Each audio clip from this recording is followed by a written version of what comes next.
Kasi para sila magkedi ng ayutot na dati sinusungitan nila, kumbaga nakita nila nangangailangan din nila.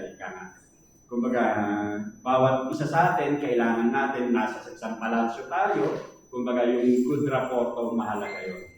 Kaya salamat sa biyaya ng Panginoon, salamat sa mga salita niya, sapagkat kapag yung lumalakad tayo sa salita ng Panginoon, anumang mga problema o distraction o hindrances na nangyayari sa buhay natin, na nagagawa natin ng isang positibong bagay kasi alam natin na all things work together for good kung ikaw ay anak ng Diyos. Kumbaga, napagduduktong-duktong mo ang lahat ng iyon. Okay na, son? Alora, ang ating pag-aaralan ngayon, bilang pagpapatuloy ng ating series, na naririto tayo sa aklat ng Colossians, kaya sa bisita natin, kumbaga ang pinag-aaralan namin ay sa aklat ng Colossians, naririto na kami sa chapter 3, at naririto na sa verse 20 and 21. Ang sabi niya rito sa mabuting balita, mga anak, sundin ninyong lagi ang inyong mga magulang sapagkat ikinalulugod iyan ng Panginoon. Mga ama, huwag ninyong kagagalitan ng labis ang inyong mga anak at baka manghina ang kanilang loob. Ang mensahe ng Panginoon sa hapong ito ay may titulong Christ Inside Your Home, o si Kristo sa loob ng inyong mga tahanan. At bago po tayo magpatuloy, manalangin po tayo. Minsan pa, Ama, patuloy namin kinikilala na ikaw ang the great sovereign God.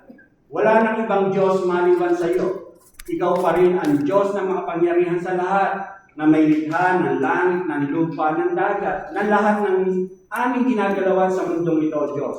Tunay nga, O Diyos, na ikaw ang omnipotent, omnipresent, never-changing God, Panginoon. Hindi ka nagbabago, Panginoon. Nananatili ka sa iyong pagka-Diyos. Magbago man ang panahon, ang mga bagay sa mundong aming ginagalawan, ikaw pa rin ang Diyos noon, ngayon, at magpakailanman. Ikaw ang Alpha, ikaw ang Omega. Ikaw ang Diyos na banal, Panginoon. Ikaw ang Diyos na nakakabatid, nakakasaliksik na aming puso at isipan. Kaya mula sa mga sandaling ito, muli sa mga sandaling ito, Diyos, patuloy po kami lumalapit. Nagpapakumbaba, Ama, na tunay nga nahayag sa iyo ang lahat. Wala po kaming maililihim, wala po kaming may tatago sa iyo. Kaya patuloy kami dumadalangin na tunay nga napakalinisin mo ang aming puso at isipan, ang aming mga motibo, Panginoon, sa mga sandaling ito. Upang na sa gayon wala pong magiging hadlang, wala pong magiging balakid sa pagtanggap ng iyong mga salita sa mga sandaling ito, Diyos. Malaya kang magturo, Panginoon. Malaya po namin tanggapin ang mga aral na nais mong ituro sa mga sandaling ito, Diyos.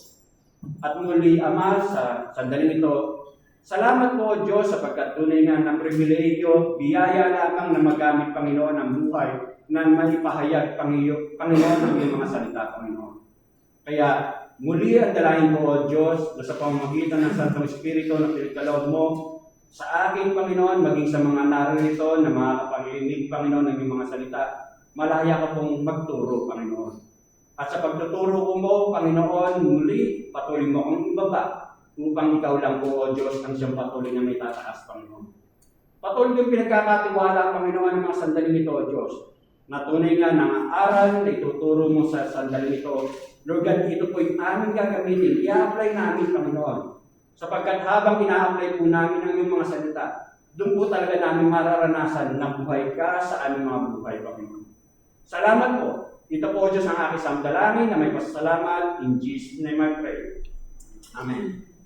At dito nga sa ating pag-aaralan, Christ inside your home. Si Kristo sa loob ng inyo o sa ating mga tahanan. Ika nga. Bilang background ng ating panimula, ika nga, ang sabi ko nga na ang chapter 3 ng Colossians, bahagi ng itinuturo nito ay yung pagsasamahang nararapat bilang ikaw na sinasabi mong isa ka ng Kristiyano. Bilang ikaw na sinasabi mong may bago ka ng buhay, ika nga. New relationship in Christ. At kung babalik tanawan natin na last 2 weeks ago o yung mga nahuling linggo na ating pag-aaral, na pag-aralan natin doon yung paalala na ang mga kababaihan o ang mga nanay being a submissive wife sa kanilang mga asawa. And then, last week, napag-aralan natin na ang mga tatay, kumbaga, ang paalala, mahalin ninyo ang inyong asawa at huwag kayong maging malupit. Love and be not bitter. Kumbaga, dito makita natin, these 2 commands, ang sabi nga niya rito, given to wives and husbands just before the relationship between parents and children. Na bago dumating yung pag-aaralan natin dito, tinuruan muna ng Diyos sa pamamagitan ni Apostol Pablo, si nanay, si tatay, at sa pagkakataong ito, ang mga anak sa kanilang mga magulang. Ika nga, is built on a healthy, godly relationship between a husband and wife. Napakahalaga na maganda ang relasyon ng mag-asawa para nang sa gayon yung relasyon at epekto nito sa inyong mga anak. At dito, alam naman natin na ang Diyos, kumbaga, mahal ng Diyos ang mga bata.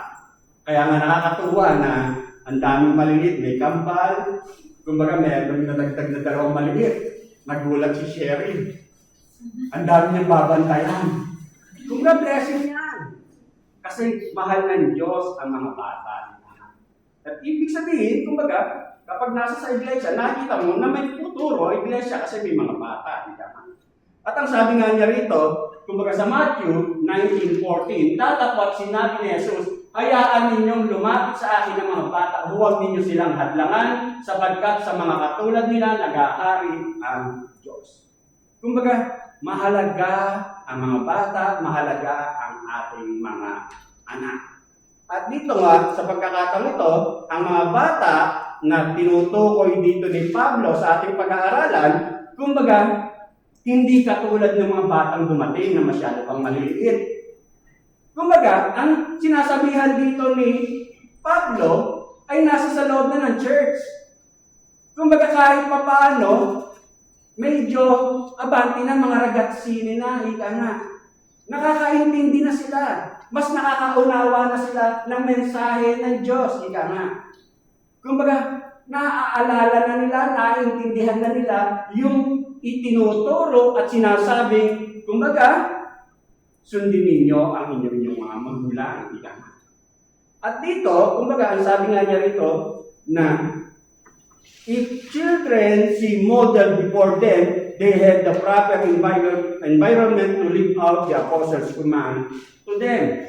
Kapag ang ating mga anak, o ang mga ragazzi, o ang mga bata, kapag may nakikita silang magandang halimbawa sa loob ng tahanan, ibig sabihin meron silang magandang halimbawa na nakikita sa loob ng tahanan. At dito, ang mensahe nga natin, Christ inside your home. Si Kristo sa loob ng inyong mga tahanan. At ang sabi nga niya rito, a Christian home should have obedient children and sensitive, encouraging parents. Na sa loob ng tahanan, nararapat na ang mga anak ay marunong sumunod sa kanilang mga magulang at ikaw bilang magulang, kumbaga binibigyan mo ng encouragement ang iyong mga anak. At dito sa ating pag-aaralan sa mga sandali ito, meron tayong 2 main key points na titingnan. Una, ang sabi nga niya rito,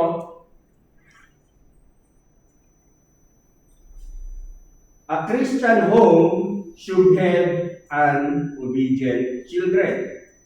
Kinakailangan na magkakaroon ng mga masusunuring anak sa loob ng pamilyang Kristiyano.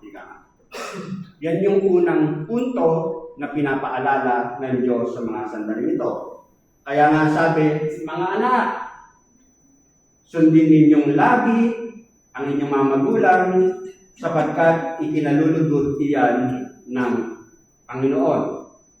At ang sabi ko nga kanina na medyo nasa edad na itong mga pinapaalalahanan ni Pablo. Nasa sa church na, naintindihan nila kung ano yung sinasabi, mga anak, sundin ninyong lagi ang inyong mga magulang sapagkat ikinalulugod iyan ng Panginoon. Ibig sabihin, itong mga anak na to, nasa poder pa sila ng kanilang mga magulang. Nasa sa tahanan ka pa ng iyong nanay at tatay. At ang sabi niya rito, in obedience to the Lord, a child needs to obey their parents. Kaya kinakailangan na kung sinasabi mong lumalakad ka sa kalooban ng Diyos, bahagi ng pagsunod sa kalooban ng Diyos ay maging masunurin ka sa iyong mga magulang. At kapag ikaw ay bumukod at kaya mo na magtrabaho, kumbaga nangungupahan ka na, hindi ibig sabihin na babastusin mo na ang iyong magulang. Kumbaga naroon pa rin yung respect at paggalang sa iyong mga magulang. Dito sa ating pag-aaralan, ang sabi nga, una, children, obey your parents in all things except when this would mean disobeying God. Ang sabi niya rito, ang mga anak ay kinakailangan sundin nila ang kanilang mga magulang sa lahat ng bagay. Maliban na lamang kung ang pagsunod na gagawin nyo ay magiging pagsuway sa Diyos. Ika nga. Maliban na lamang kung ang pagsuway na gagawin nyo, pagsunod ninyo ay magiging daan para suwayin ninyo ang nais ng Diyos. At dito, ang sabi nga niya rito, if you live in obedience to your parents, you're going to have to be willing to be different. Kaya mga ragazzi, mga anak, lahat naman tayo naging anak. Bago ka naging magulang, naging anak ka rin. At ang sabi nga niya rito, na kung gusto mong sumunod talaga sa iyong mga magulang, maging handa ka na dapat ikaw ay makita mo na ikaw ay dapat maging iba. Bakit? Kasi alam naman natin na sa mundong ating ginagalawan, ang surroundings, environment natin, lalo higit yung mga pabago-bagong henerasyon, ika nga, naririyan na laging tinutulog sa ang authority. Maging sa loob ng tahanan, ika nga. At dito, ano din nangyayari? Kapag yan ang pinasanayan mo, kaya kailangan mo maging iba kasi ito yung nagiging background ng paligid mo. Kung gusto mong sumunod sa kalooban ng iyong mga magulang, sapagat ito yung pleasing sa Diyos, dapat handa kang maging iba. Kasi nga, ang pinasanayan ng mundo ito, laging kinakalaban kung ano yung authority na meron. At ganoon din sa loob ng tahanan. Ano magiging resulta nito? Ang mga anak ay nagiging pasaway. Kasi nagiging pasaway sila sa authority sa loob ng tahanan. At may mga sitwasyon na dahil gusto mong sumunod sa kalooban ng Diyos, ay ito yung kinakasanayan ng mundo, magiging tangkulan ka ng tukso. Nasasabihin mo halimbawa, yung mga ragas ngayon parang normal lang nasusubukan ng mga sigarilyo, alak, bisyo, droga. Ngayon sasabihin mo, hindi ako pwede dyan. Kasi magagalit si mama, magagalit si papa. Ay tutoksuhin ka. Ikaw naman, KJ. KJ. Pero kung nais mo sumunod sa kalooban ng Diyos, ika nga, handa kang maging iba kasi ganyan ang kinasanayan ng mundo. Kaya ang sabi nga niya rito, kung gusto mong sumunod sa kalooban ng Diyos, handa kang maging iba. Kasi hindi yan ang nais ng Diyos. Sa Ephesians 6:1-3, ang sabi nga niya rito, Ang pangako ng Diyos sa mga anak na handang sumunod sa kalooban ng Diyos, ang sabi nga, mga anak, sundin ninyo ang inyong magulang. Alang-alang sa Panginoon sapagkat ito ang nararapat. Sapagkat ito ang nararapat, igalang mo ang iyong ama at ina. Ito ang unang utos na may kalakip na pangako. Ganito ang pangako, ikaw ay giginhawa at lalawig ang iyong buhay rito sa lupa. Yan ang paalala. Ito yung paalala na utos ng Diyos na may kahalong pangako sa mga anak para sa kanilang pagsunod sa kanilang magulang. Ngayon, ang tanong, papaano kung ang magulang mo ay insensitive? Paano kung ang magulang mo ay unreasonable? At kung halimbawa na ang turing sa iyo ng nanay mo o tatay mo ay 18 years old na ako, ragazzi na ako, teenager na ako, pero ang pakiramdam mo, ang turing sa akin ng nanay ko ay 3 years old pa rin lang ako. Ano? Di ba nakakapikon kung ikaw ay anak, ika nga? Kumbaga, ang sabi nga niya rito, paano kung masyadong malupit, masyadong stricto ang magulang mo, ika nga? At kung ikaw ang anak, ganyan ang pamilya mo, ganyan ang surroundings mo, di ba ang hirap sumunod? Kasi emotionally, yun ang nararamdaman mo eh. Kumbaga, mahirap sumunod, para bang ang hirap sundin yung paalala ng Diyos, ika nga. Pero, kung ang pamilya mo, kung ang magulang mo ay loving and sensitive, nasa magandang surroundings ka, mas madaling sumunod, ika nga. Kasi, yun yung background, yun yung surroundings ng pamilya mo, ika nga. Kahit kung minsan ay para pang nakukulitan ka, paulit-ulit naman si mama, pero ramdam mo naman yung concern niya kahit makulit siya, ika nga. Kasi pasaway na kasi nagkakaedad na si mama eh. Pero ramdam mo naman ang concern siya, kaya meron kang willingness, meron kang desire na sumunod, ika nga. Pero kung ang surroundings mo nga ay hindi ganon, parang ang hirap sumunod. Ngayon, ang paalala, ika nga, kung may reklamo ka man sa magulang mo, kay nanay, kay tatay, kung may mga lamenta ka man sa genitory mo, ika nga, hindi yan dahilan para hindi mo sundin ang iyong mga magulang. Hindi yan dahilan. Hindi yan dahilan na ganito si mama ganito si papa Hindi sapat na dahilan yan para maging pasaway ka sa salita ng Diyos. Unless, ang sabi nga, unless na ang itinuturo nila ay salungat sa salita ng Diyos.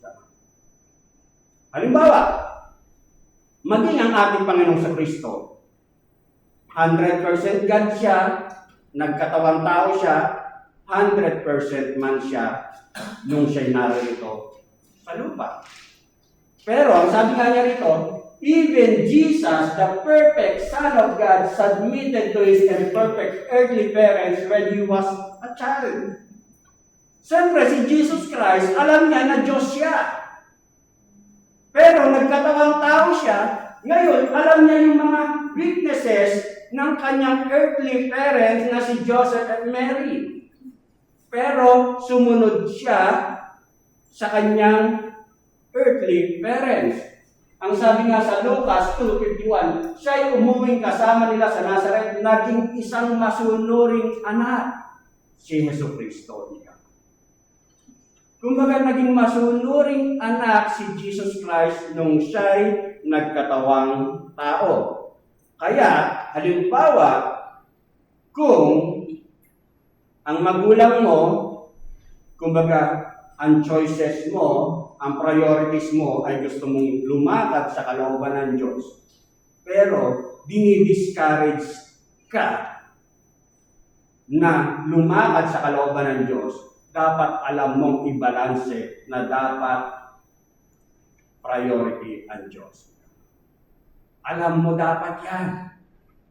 At dito, ang sabi nga niya rito, at halimbawa, kung ang magulang mo, halimbawa, ay meron siyang ipinagagawa sa iyo na alam mong hindi ka lugod-lugod sa Diyos, kumbaga, hindi mo dapat sundin. It's not okay if the child submits and keeps silent out of fear, na dahil natatakot ka lang, kaya mo susundin ang magulang mo. Halimbawa, lalo na sa Pilipinas, dito may nangyayari rin sa Italia, yung child molestation. Kumbaga molest siya ni tatay ang kanyang anak, ika nga. Inaabuso ng magulang ang kanyang anak. Mananahimik ka na lang ba? Siyempre hindi. Dapat maghanap ka ng spiritual na leader mo, na sasabihan mo na inaabuso ako ng aking magulang, ng aking tatay. Nangyayari yan. Lalo na sa Pilipinas, ika. Kumbaga, unless na pang-aabuso, alangan, kumbaga salungat sa salita ng Diyos, dapat hindi mo sundin. Kaya dito, ang paalala sa atin, a Christian home should have an obedient children. Kinakailangan maging masunurin ang mga anak na nasa sa loob ng tahanan, maliban na lang kung ang ginagawa sa iyo ay salungat sa sinasabi ng salita ng Diyos. Pangalawa, children, obey your parents because this pleases the Lord. Mga anak, ang sabi nga niya rito, sundin ninyong lagi ang inyong mga magulang sapagkat ikinalulugod iyan ng Panginoon. Ano sabi? Sapagkat kinalulugod iyan ng Panginoon. This means that if you believe in Jesus as your Savior and Lord, even if it's hard to obey your parents, you can do it for the Lord. Kahit para bang may shortcomings, may kakulangan, si mama, si papa, pero hindi sapat na dahilan to para maging pasaway ka at pastusin mo ang iyong magulang. Bakit? Kasi ang pagsunod sa magulang ay kalugod-lugod sa Diyos. Ika nga. Kumbaga yun ang siyang pinapaalala rito. The Lord is pleased if you obey them in obedience to Him. Nalulugod ang Diyos kapag sinusunod mo ang iyong magulang. God, kumbaga, ang Diyos ay nalulugod sa mga batang alam nila na dapat nilang sundin, irespeto ang kanilang mga magulang. Sa Exodus 20, verse 12, igalang ninyo ang inyong ama at ina, sa gayon mabubuhay kayo ng matagal sa lupaing ibinigay ko sa inyo. Ibig sabihin, yung pagsunod natin, kumbaga, pagrespeto natin, obeying cheerfully, not grudgingly. Sumusunod ka ng maluwag sa iyong puso. Kasi naintindihan mo, hindi yung susunod ako ng hindi gano'n.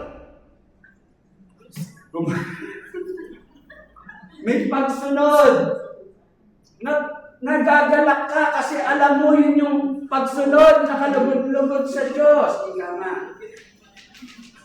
Kumbaga yun yung sinasabi, ipinaunawa sa it means looking for opportunities to serve your parents by being helpful around the home. Kaya nga, isang bahagi sa loob ng tahanan na bilang pagpapasalamat ng anak sa kanyang mga magulang, natututo siyang tumulong sa mga gawaing bahay. Natututo siyang tumulong sa mga kailangan gawin sa loob ng tahanan. Walang sinasabing walang pakailangan.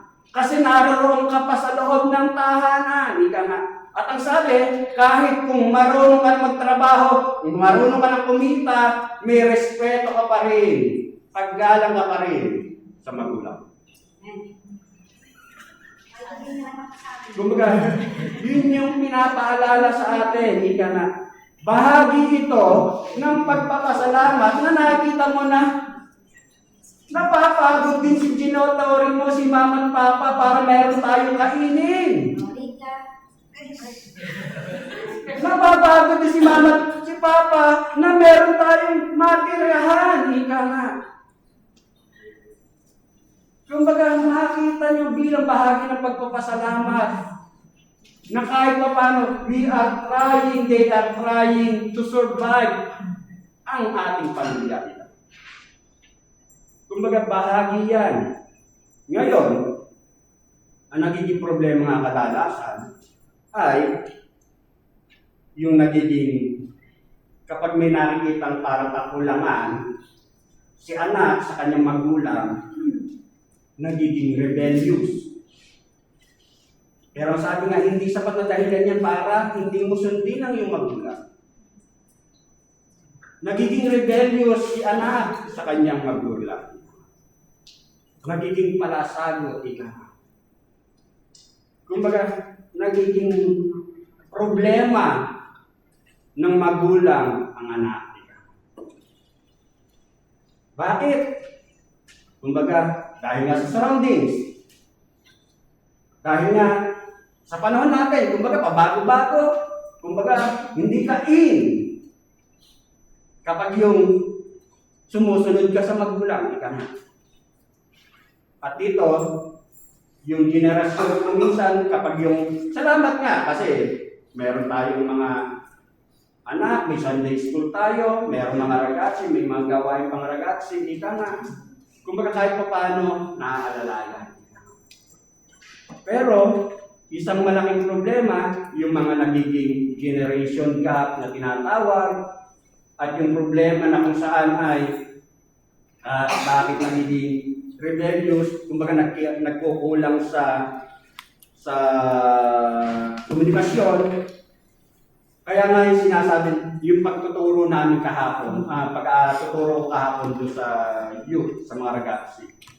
Kumbaga, ang tawag nito, yung kaibahan. Ang sabi ko, nung panahon namin, hindi uso yung mga salitang depression, mental breakdown. Hindi uso sa amin yun yung panahon na yun.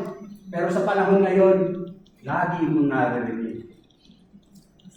Kumbaga, salamat din kasi dahil doon, mas naging atento ka sa nararamdaman ng mga anak natin, ng mga ragazzi, ng mga bata. Kasi nagiging atento ka sa nararamdaman nila. Pero nagiging problema, masyadong nagiging weak. Imbes tayo, dahil ang paalala sa atin, kumbaga, bahagi yan ng paglakad natin, paglaki natin bilang mga anak.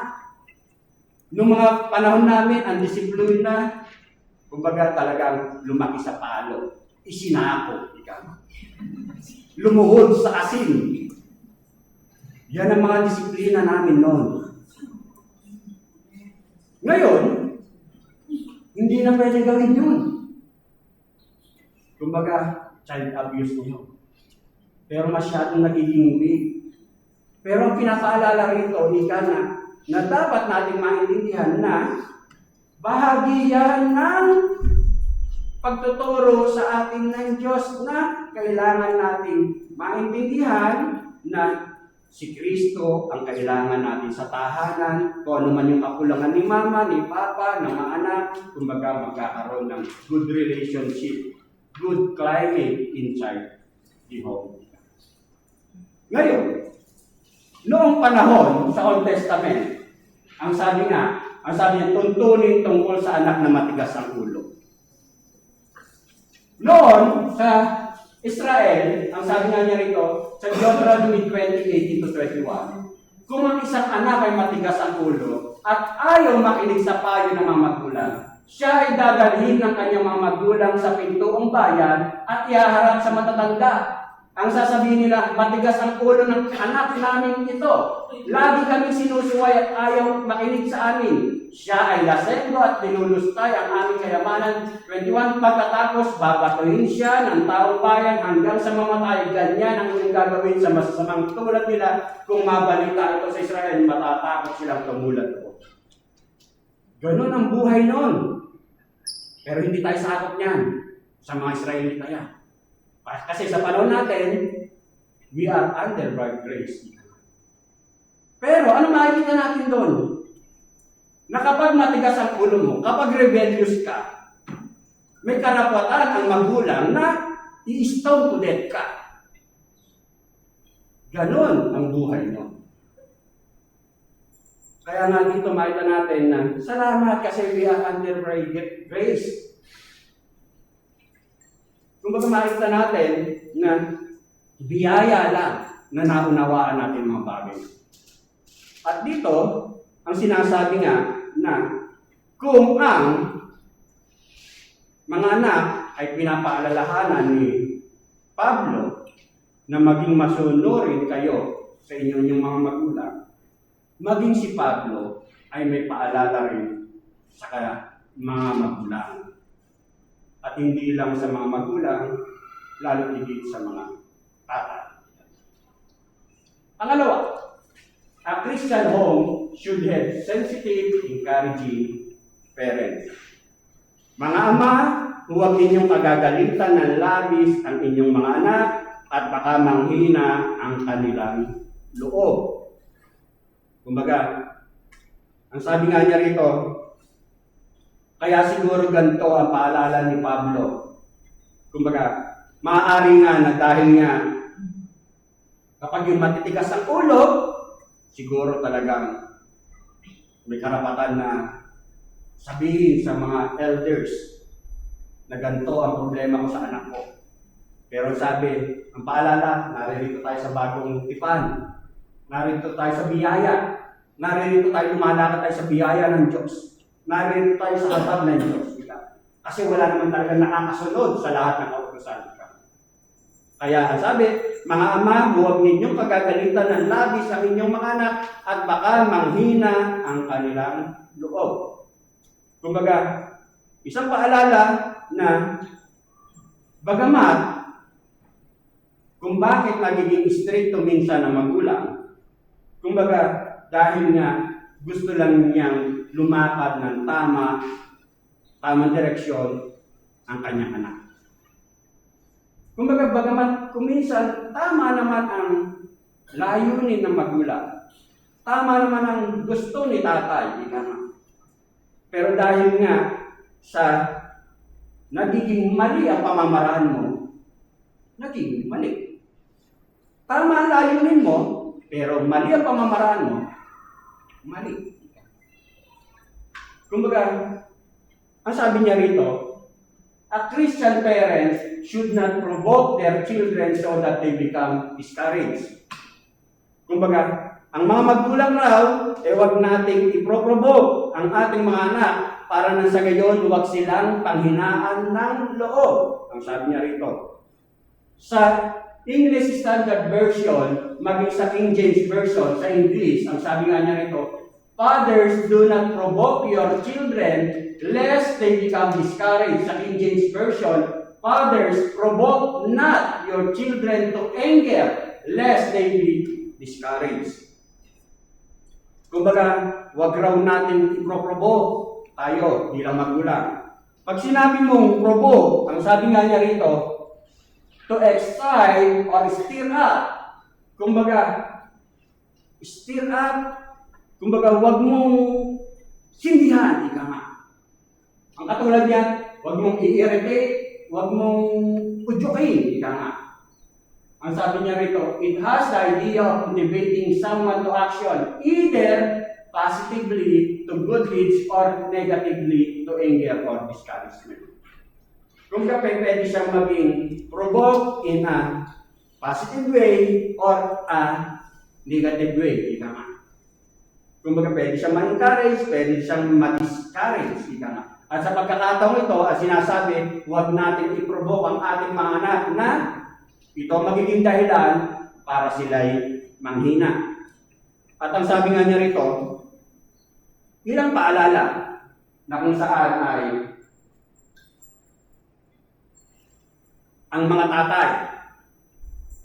Kasi nga, paalala sa mga gulang, especially sa mga tatay.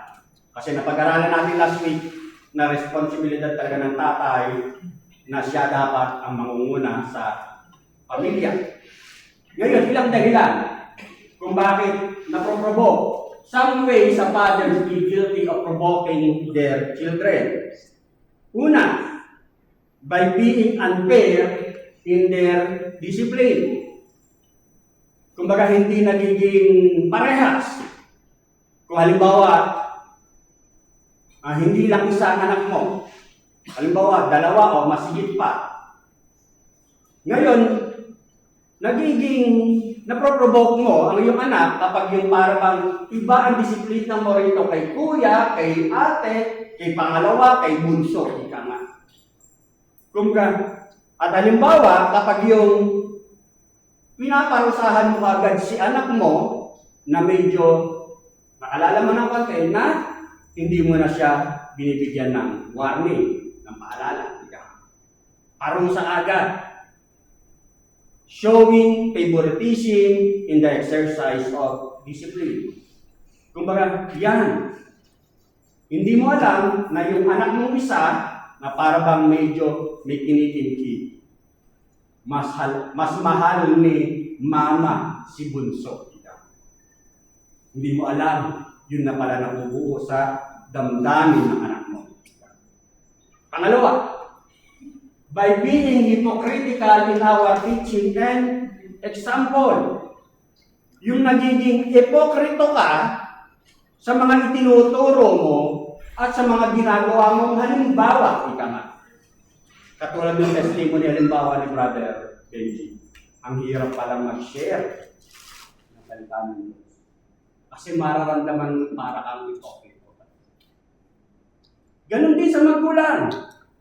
Na hindi mo alam, naproprovoke mo yung anak mo na may ginagawa ka palang sinisindihan mo na pala ng sama ng loob yung anak mo dahil sa ang tingin na pala ng anak mo sa'yo, hipokrito ka.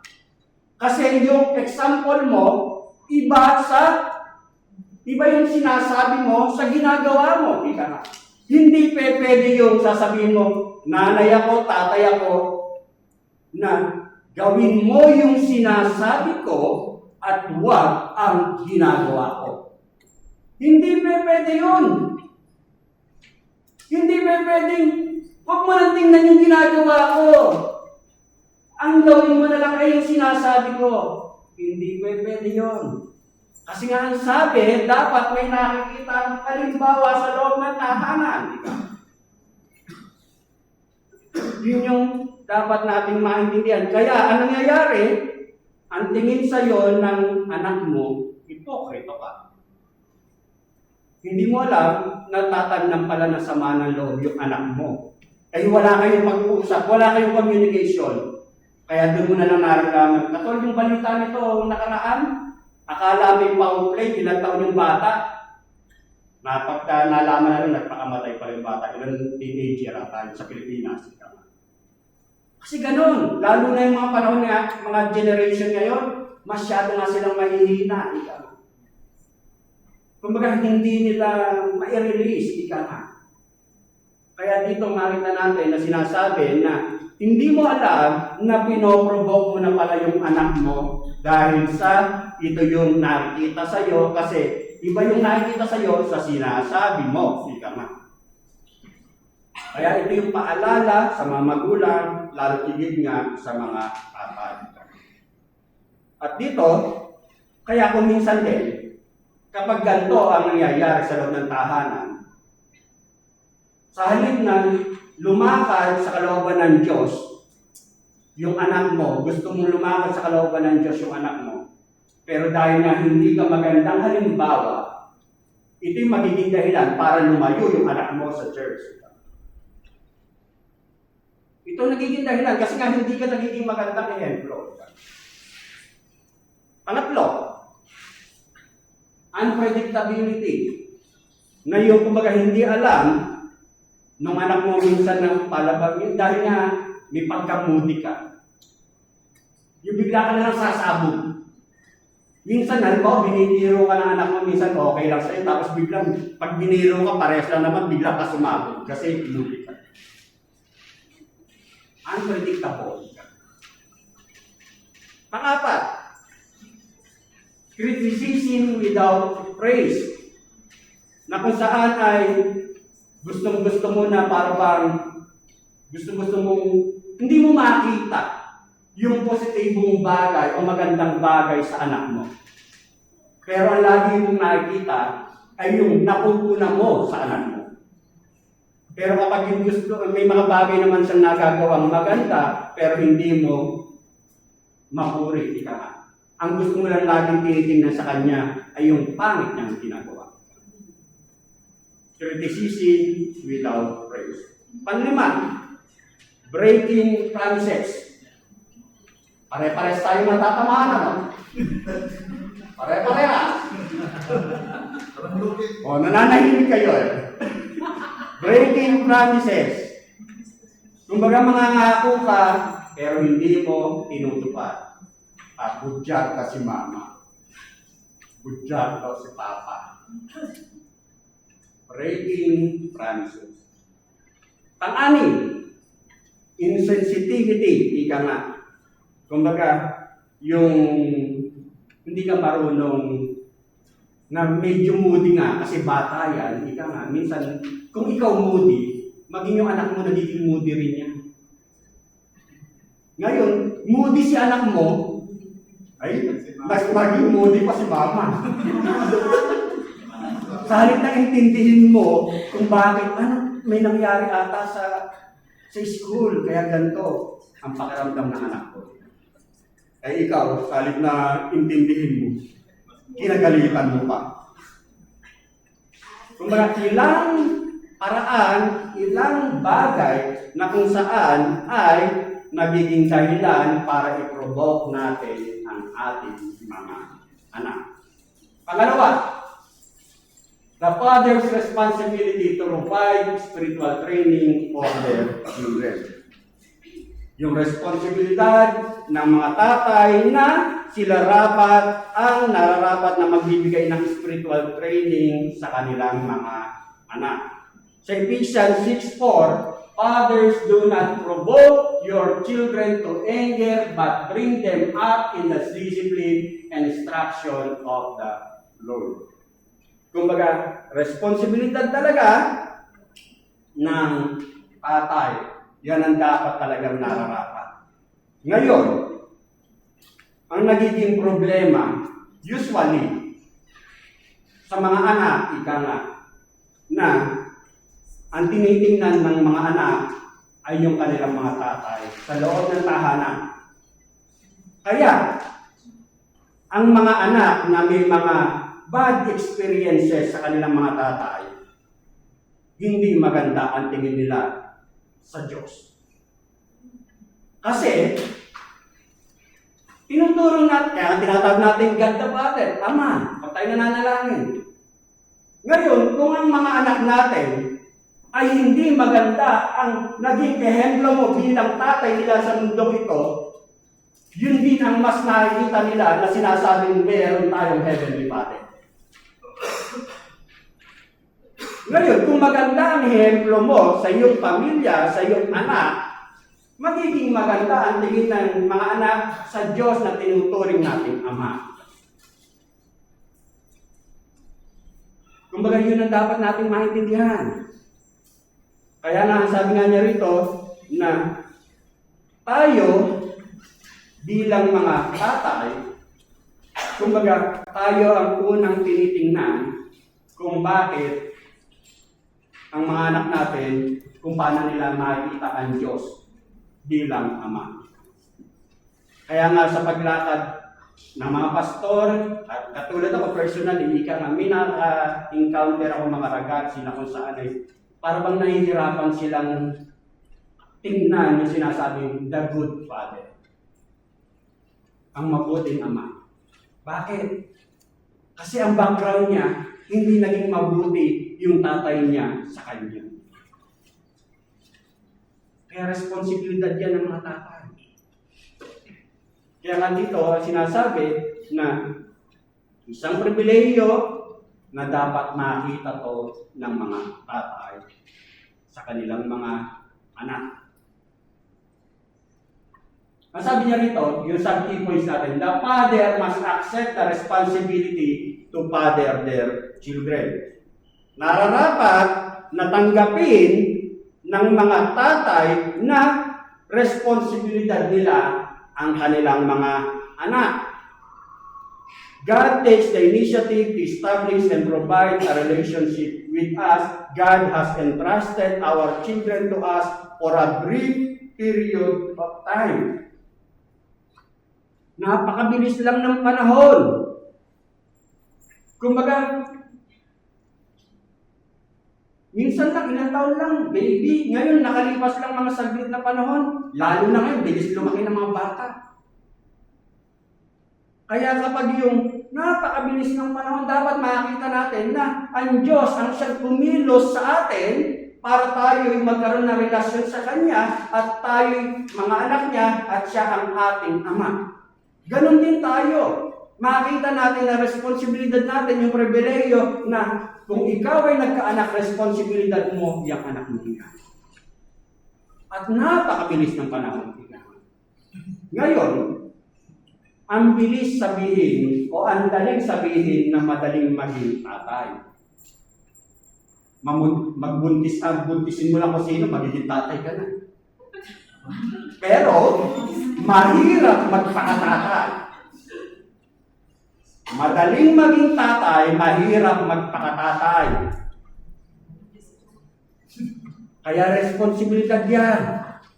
Kaya nga dito, ang sinasabi nga, responsibilidad natin na i-train natin, turuan natin, gabayan natin ang ating mga anak. Kaya desisyonan natin na dapat ang ating bahay, ang ating tahanan, ika nga, ito ang nais ko para sa aking tahanan, sa aking pamilya, na ang pamilyang ito ay maglilingkod sa Diyos. Kumbaga, isang responsibilidad na dapat nating akuin. At ang sabi nga niya rito, kasi kung minsan, para bang successful ka, halimbawa, maganda ang iyong ministry, ang paglakad mo, pero kung maganda lang tingnan yung ministry mo sa loob ng iglesia, pero sa loob ng tahanan, hindi mo nagagampanan, fail ka pa rin. Kumbaga, dapat nating maintindihan niya. Pangalawa, the father must make grace and compassion yet firm with their children.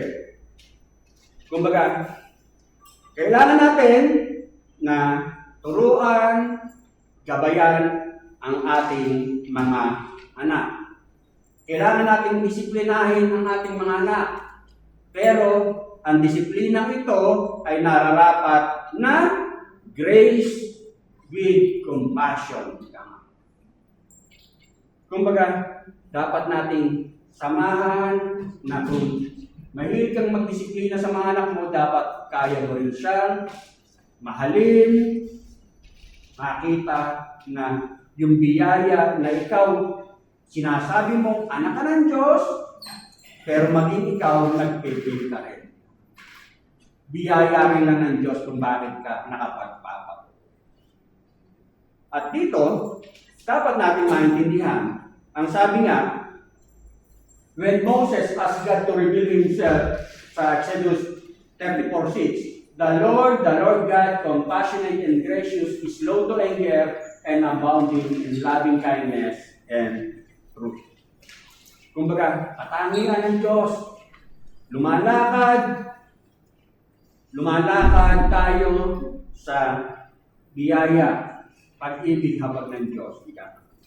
At dito, kumbaga, nararapat na kung sinasabi mong Kristiyano ka, tatay ka, ama kang Kristiyano, dapat makita sa iyo yung kaibahan na sinasabi mo, isa kang tatay na Kristiyano. At ang sabi, inside your womb. Sa loob ng inyong tahanan. Ngayon, sa paglakad na natin, ang sabi niya kapag yung alam mong talagang nagiging pasaway na siya, lalo ibinigay mo na yung grace and compassion sa kanya, at talagang nagiging pasaway siya, ika nga, kailangan mong maging firm kung ano yung nais ng Diyos. Katulad halimbawa sa 1 Samuel 3:11-13. Sinabi ni Yahweh, hindi magtatagal at may gagawin ako sa Israel. Lahat ng mga balita nito ay paghaharian ng matinding takot. Pagdating ng araw na iyon, gagawin ko ang lahat ng sinabi ko laban sa sambahayan ni Eli. Sabihin mo sa kanya na habang panahon kong parurusahan ang kanyang lipi sapagkat hinayaan niya akong lapastanganin ng kanyang mga anak.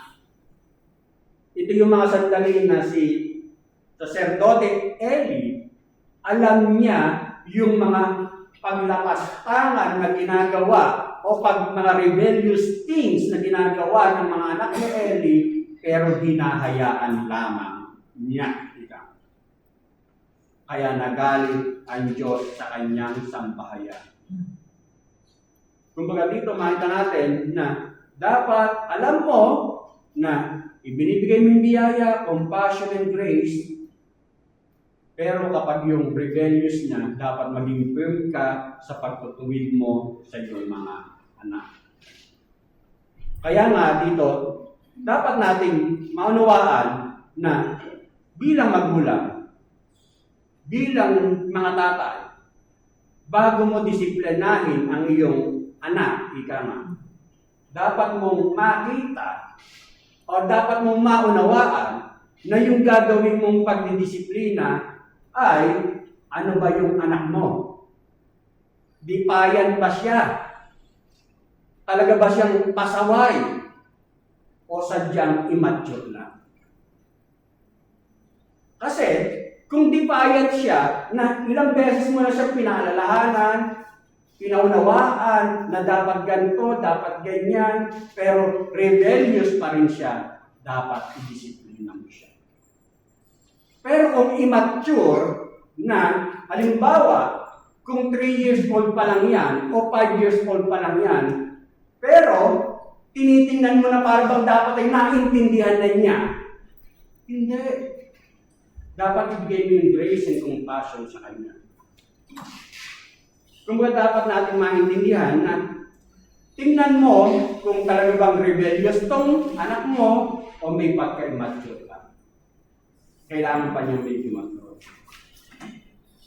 Ngayon, ang sabi nga niya rito, kumbaga, huwag nating hahayaan na para bang hindi pa naman niya abot yung mga ganitong bagay ay ipinipilit ng bagay. Kaya nga, ang paalala sa atin, kumbaga, bilang mga tatay, dapat nating gabayan ang ating mga anak. Pangatlo, the father must not only love their children, they must like them. Ano sabi? Ang mga tatay, o sabayin na natin mga nanay, mga magulang, dapat natin, they must not only love their children, they must like them. Kasi nga, bakit? Lalo na kung marami kang anak, iba't iba ang ugali ng anak. Ngayon, anak mo yan. Kahit para bang napipikon ka na para bang hindi nagbabago ang anak na to. Kailangan mong gustuhin kasi anak mo yan. Sa'yo nang galing yan. May bahagi ka, dugot at laman sa batang yan. Kahit para bang pikon na pikon ka na, kahit pikon na pikon ka na, kailangan mong gustuhin yan. anak mo yan. Kumbaga, hindi lang mahalin, dapat nating gustuhin kasi anak natin yan. Ikama. Ang sabi nga niya rito, mga ama, huwag ninyong magagalitan ng labis ang inyong mga anak, baka manghina ang kanilang loob. At ang sabi nga niya rito, not provoking, not losing heart, mga emotional terms. Kumbaga, ipadama mo. Ipadama mo na concerned ka sa kanila. Ipadama mo na hindi ka insensitive sa kanila. At ito, ang sabi nga, huwag mong hayaan na para bang yung anak mo ay para bang trying to earn your approval, ika nga, bilang tatay niya, bilang magulang niya. Kasi nga para bang, ang katulad niya kanina, some ways na nagagawa mo na hindi mo alam, pinoprovoke na pala yung anak mo. Na puro ka na lang kritisismo, pero hindi mo nakita yung mga magagandang bagay na ginagawa ng anak mo. Kaya dito, ang sabi nga niya rito, ang paalala sa atin, napakaganda na sa loob ng tahanan, nakikita, nararamdaman ng mga anak na yung presensya na tinatawag natin na si Kristo ang siyang nananahan sa pamilya natin. Maganda yon. Kaya hindi yung magiging dahilan na para bang minsan natatamad na umuwi sa bahay. Kasi sa halip na yun yung safe haven mo. Ang sabi, uuwi na naman ako sa tahanan ng impyerno. Ganun minsan yung iba eh.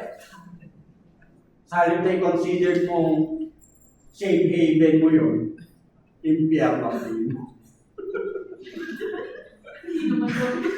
Kumbaga, yun ang paalala sa atin na dapat sa loob ng tahanan, maramdaman natin na si Kristo ang nasa sa loob ng ating tahanan.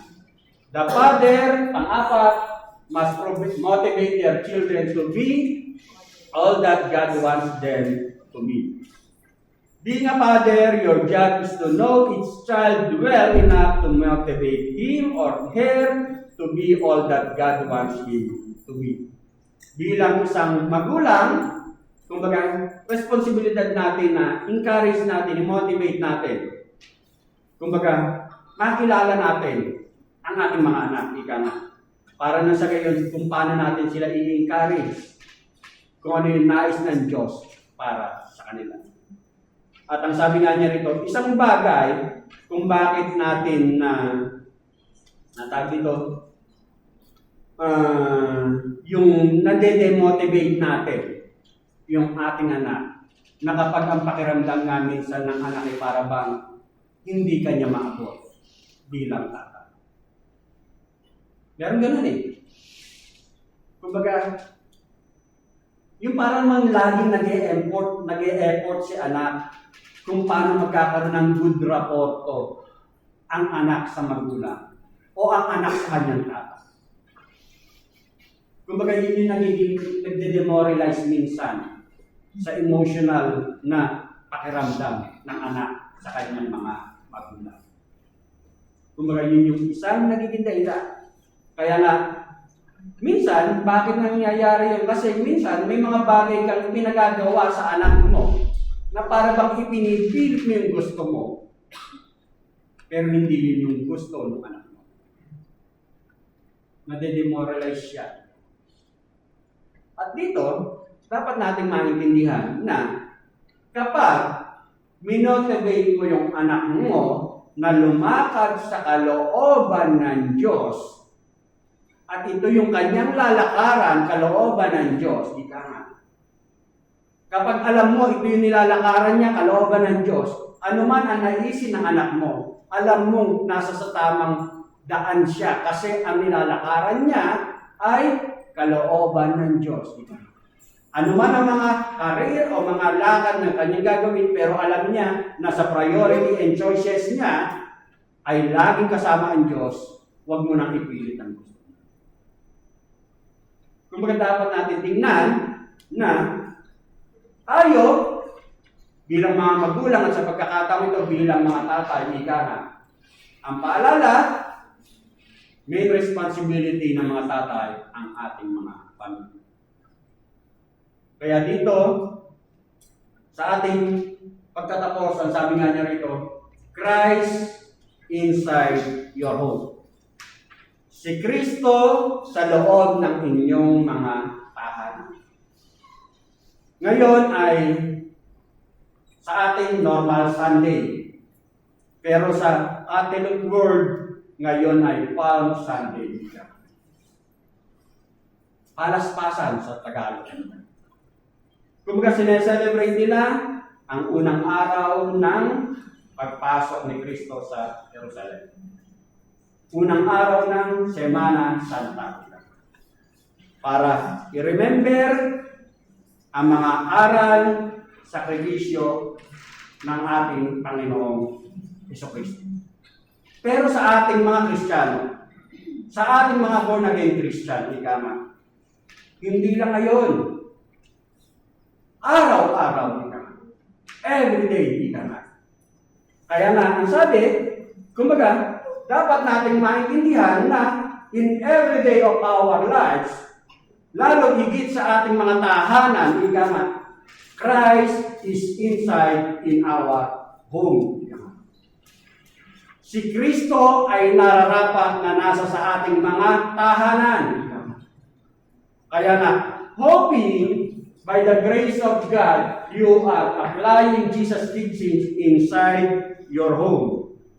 Wives, submit to your husband as is fitting to the Lord. Husbands, love your wives, do not be harsh with them. Children, obey your parents in everything, for this pleases the Lord. Fathers, do not provoke your children, lest they become discouraged. Nawa, ang paalalang ito, na tunay si Kristo ang siyang nananahan sa ating mga tahanan. Manalangin ko tayo. Ama, purihin ka sa balita o Diyos sa Espiritu at katotohanan. Maraming salamat po o Diyos sapagkat tunay nga na ikaw ay buhay, Panginoon. Katulad ng mga salita mong buhay, Panginoon. Kaya dalangin ko, O Diyos, na tunay nga na mga salitang ito, O Diyos, ay hindi lang po namin pinag-aralan, narinig, Panginoon. Bagos sa paalalang ito, tunay nga na manahang ka sa amin. Sa aming mga tahanan, sapagkat tunay nga ng bawat isa sa amin ay may kanya-kanyang pamilya, Panginoon. May mga aral kang ibinigay kay misis, kay tatay, sa mga anak, Panginoon. Nawa, O Diyos, ito'y aming maisapamuhay, Panginoon. Sa tulong at habag mo, Panginoon. Lord God, dalayan mo nga po, O Diyos, na minsan pa ang lahat ng mga pinag-aaralan ito, O Diyos, ikaw lamang ang siyang patuloy namin mapaparakalan, Panginoon. Patuloy mo kaming patatagin, Panginoon, sa mga bagay na kami mahina, upang na sa gayon, ikaw po, O Diyos, ang siyang tunay na tatanggap ng lahat ng papuri, parangal at pagsamba sa aming mga buhay. Ito po, O Diyos, ang aking samdalangin na may pasalamat. In Jesus' name I pray. Amen. Patuloy po tayong manalangin.